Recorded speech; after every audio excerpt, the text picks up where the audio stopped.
सामने वाले के दुख को गलत मानने का मन का भाव निश्चित तौर से कहता है कि आप चरमाव्रत में शायद आपका प्रवेश नहीं हुआ है। आप इतना मुझे प्रॉमिस दे सकते हो? जो डोनेशन में महाराज साहब जीवन व्यवस्था में कोई बदलाव नहीं आना पड़ेगा, वो डोनेशन, वो दान निश्चित तौर से हम दे देंगे। चाहे वो कुली हो, चाहे रिक्शा ड्राइवर हो, चाहे टैक्सी, क्यों, मगर इनके लिए 5, 10, 15 रुपए के लिए क्या इतना इतना इतना चेकिंग करना, पोस्टमार्टम करना, एनालिसिस करना जरूर क्या है?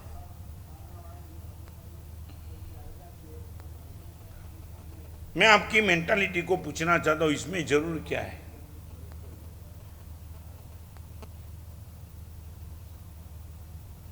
इतनी बड़ी सभा में कोई जवाब?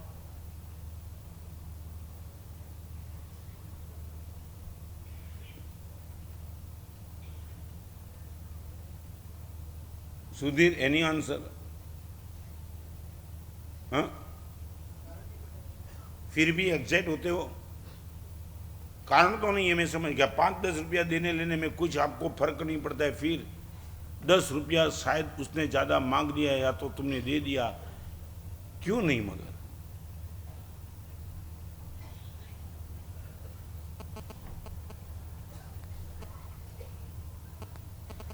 किरीट भाई, क्या मैं ये मेंटालिटी जानना चाहता हूं। आप कृपण नहीं हो क्योंकि लाखों करोड़ों का डोनेशन दे रहे हो, ऐसा नहीं कि आप 10 रुपए के पीछे मर रहे हो, मगर ये मेंटालिटी क्यों?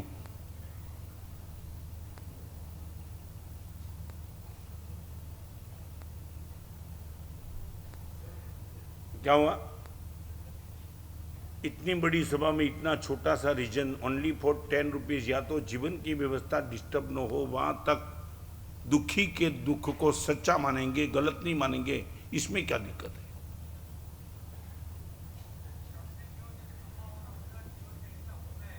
क्या है?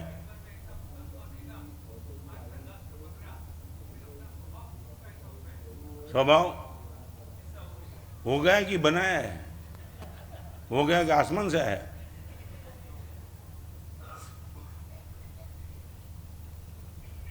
आपको मैं बताऊं इंदौर का प्रसंग।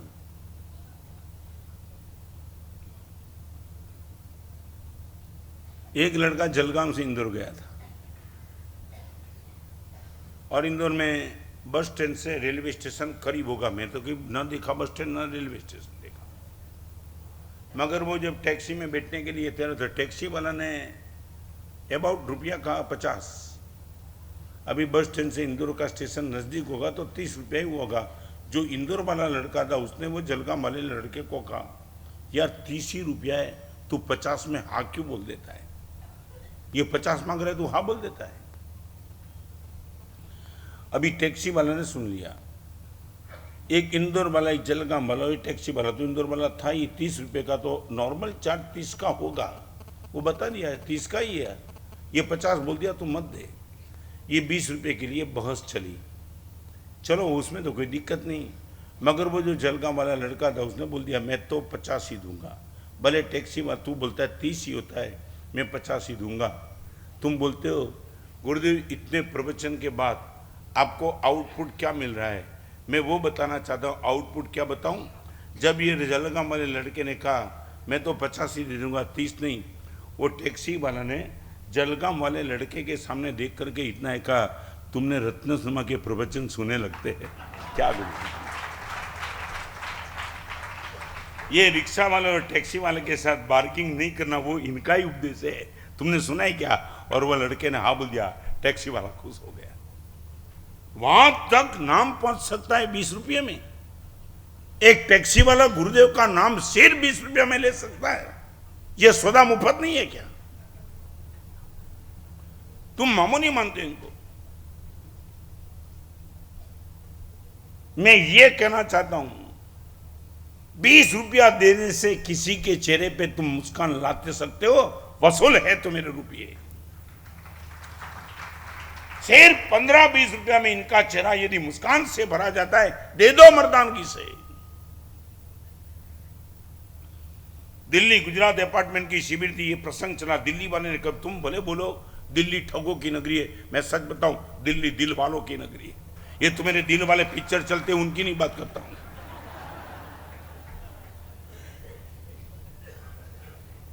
देख क्या है, रोकना पड़ता है उन लोगों को उदार बनने से, रोकना पड़ता है। एक लड़का ऐसे नहीं मिला कि जिसने मेरा प्रतिक्रिया दो के हम इतने झूठ और बदमाश है। महाराज साहब कोई 50 रुपए के लिए बोला, हमें बोलने का कोई राइट नहीं है। महाराज साहब देखो, महाराज साहब हमारा बिजनेस अकेली गंदगी और चिट्टिंग के सिवा कुछ नहीं बचा है महाराज। और हम नीतिमत्ता की और स्वच्छवादी की बात करता है, ये टैक्सी वाला झूठ बोलता है, हम कहां सच बोलते हैं महाराज साहब। गुजरात अपार्टमेंट में लड़का आया था, महाराज साहब न हमने कभी साधु देखा, न हम कभी मंदिर में गए, और ये तो कभी महाराज साहब मैंने किया ही नहीं। वो आज करते एक छोटा सा पैसा महाराज अभी बना पागल बन गया महाराज। आपने ही समझाया था महाराज। गुजरात अपार्टमेंट महाराज साहब शिविर में आया, वहां रिक्शा चलने वाली है ना, पैर से चलाने वाली साइकिल रिक्शा। महाराज साहब वो रिक्शा में बैठ के आया। बार्गिंग तो करने का प्रश्न ही नहीं था। उसको मैंने पूछा ही नहीं, सीधा रुपये की नोट दे दी। वो रुपये गिनते रहा, सेठ इतना रख ले। वो रिक्शा जा रही थी, महाराज साहब जहां ठहरा था ना वहां डेयरी थी, उनको 2 मिनट खड़े रहे। महाराज साहब वहां से जाकर के 30 रुपए का लस्सी का ग्लास लेके आया।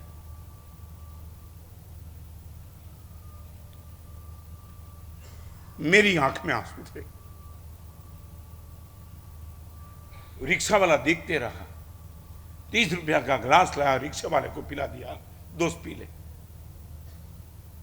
महाराज साहब वो पीने के लिए तैयार नहीं था। उसने पूछा, मुझे ये लस्सी का ग्लास क्यों? महाराज साहब आपकी प्रवचन से ये बोलने की ताकत आई। इतना ही कहा, दोस्त मैं निश्चित तौर से मानता हूं ऐसी साइकिल रिक्शा चलाने वाले के पास बैंक अकाउंट कहां, रुपये कहां, एफडी कहां। तेरे परिवार का तब तक चलेगा तब तक जब तक तेरा पैर चलता है। ये पैर बंद होगा तब ये साइकिल रिक्शा कैसी चलेगी।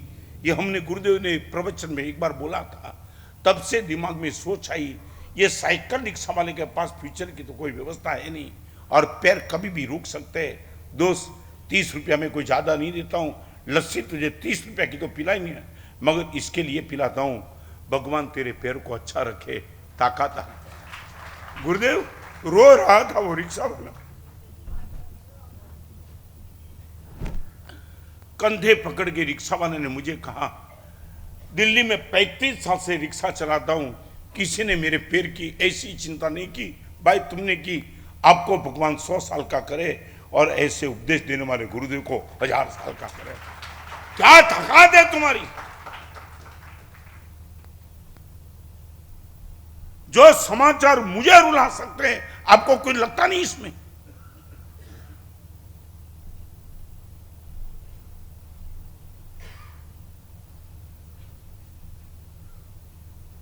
और जो माहौल देखा था दिल्ली वाले का, एक विजन तुम्हारा क्लियर कर दो। तुम नहीं देने के लिए पक्ष में हो, मैं नहीं कहना चाहता हूं, मगर तुम्हारा विजन कहीं टूट रहा है।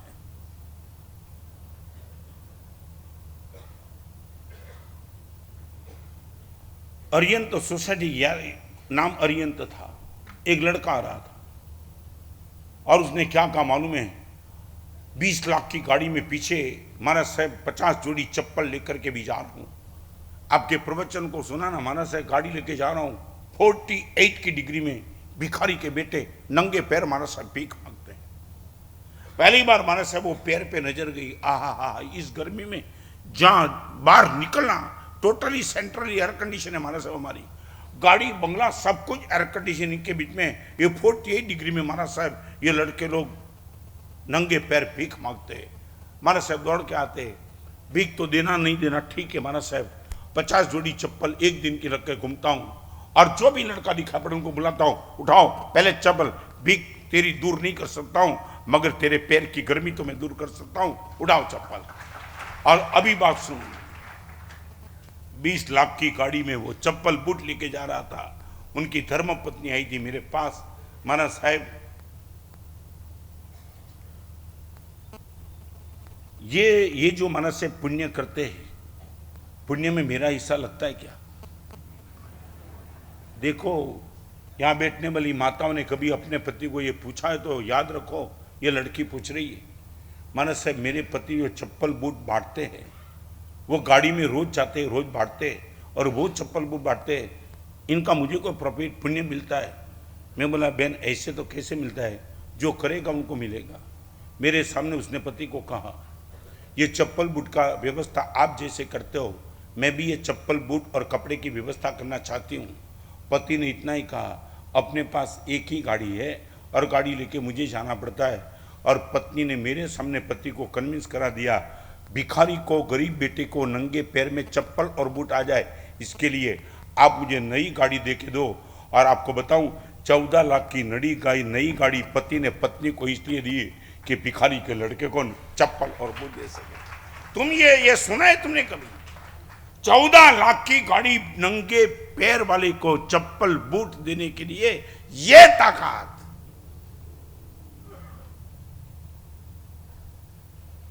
क्या रे जाऊ तूने क्या जी चढ़िया, भवना मुसाफिर हमें भुला रे पड़ा।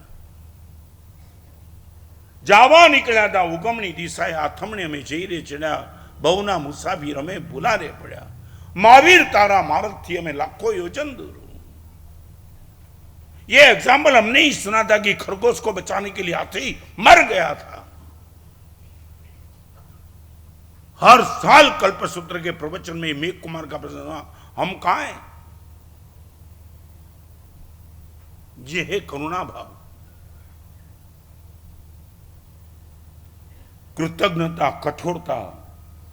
करुणा भाव की दुश्मन है कृपणता। थोड़ा उदार बनो। आंख बंद होने के बाद अब जो रुपया तुम्हारा यहां ही रहने वाला है, ये जो आने वाला है साथ में यही तो आएगा।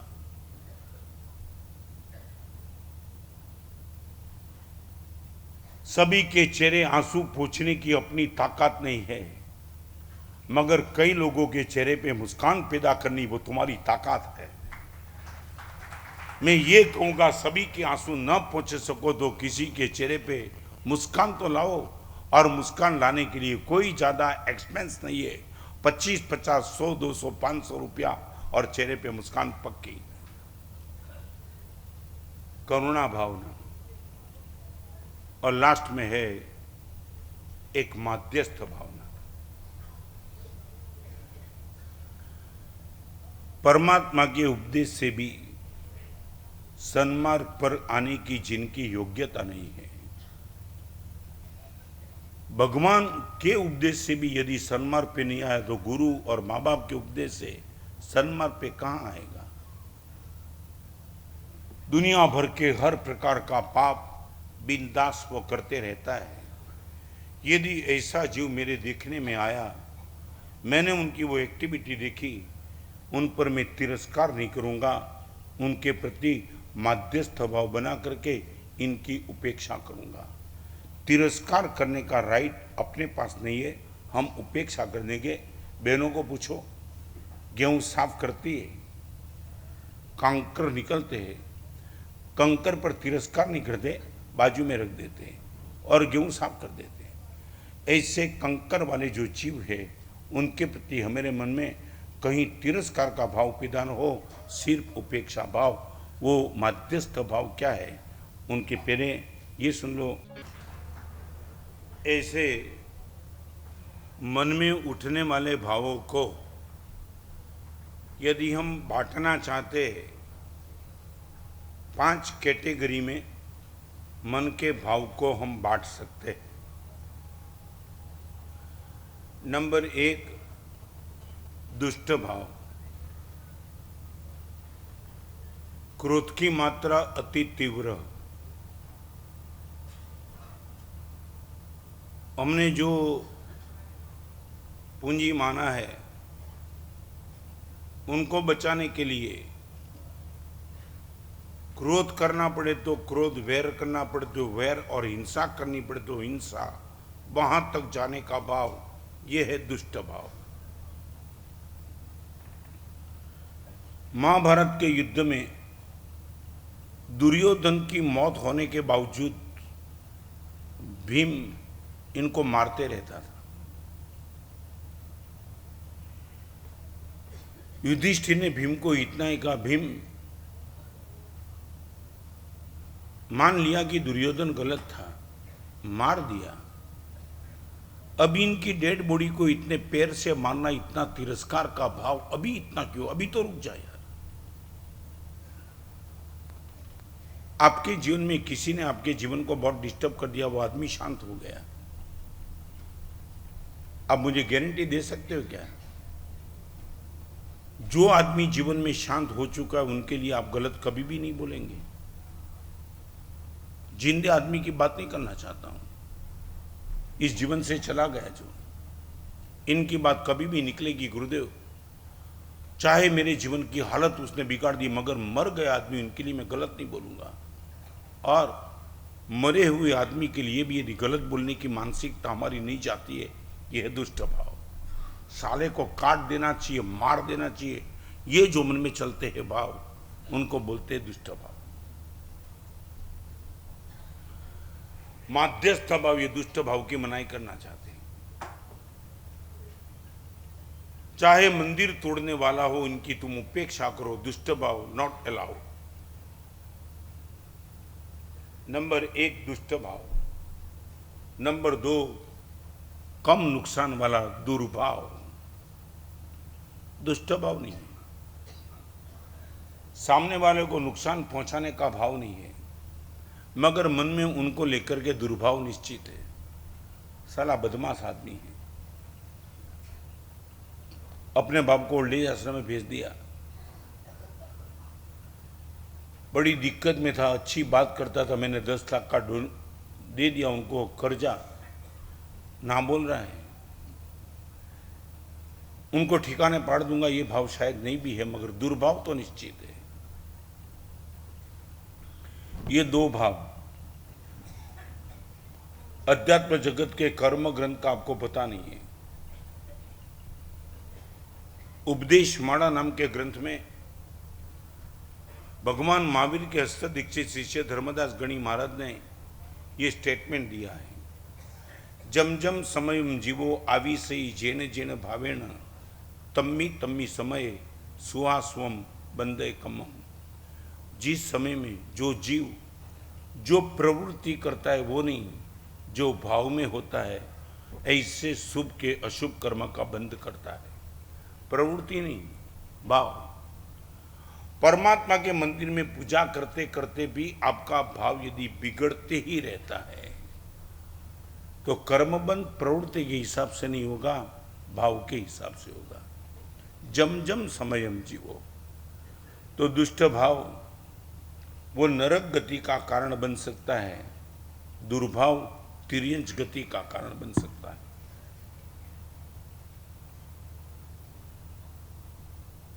ये 2 भाव। तीसरे नंबर का एक मंगलकारी भाव है सद्भाव। जिन जीवों के बीच में आप रहते हो, कहीं ना कहीं आप भी चूकते हो तो वो भी तो चूकता है, कहीं आपकी गलती होती है, कहीं उनकी गलती होती है, कहीं आपने किसी का अपमान किया, उसने भी आपका अपमान कर दिया है, समान बात चलती है। फिर भी ये सब होने के बावजूद भी इनके प्रति तुम्हारा सद्भाव बना रहे, ये प्लस पॉइंट है। दुष्ट भाव और दुर्भाव। नंबर 3 सद्भाव। नंबर 4 समर्पण भाव।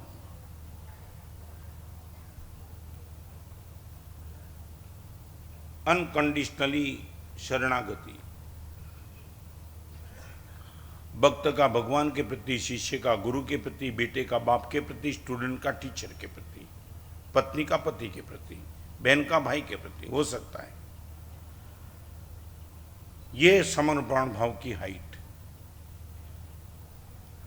नंबर 1 दुष्ट भाव, नंबर 2 दुर्भाव, नंबर 3 सद्भाव, नंबर 4 और 5वें नंबर में शुभ भाव। मंदिर में गए, प्रबोध को देख करके आपके हृदय में जो अच्छे भाव पैदा होंगे वो है शुभ भाव।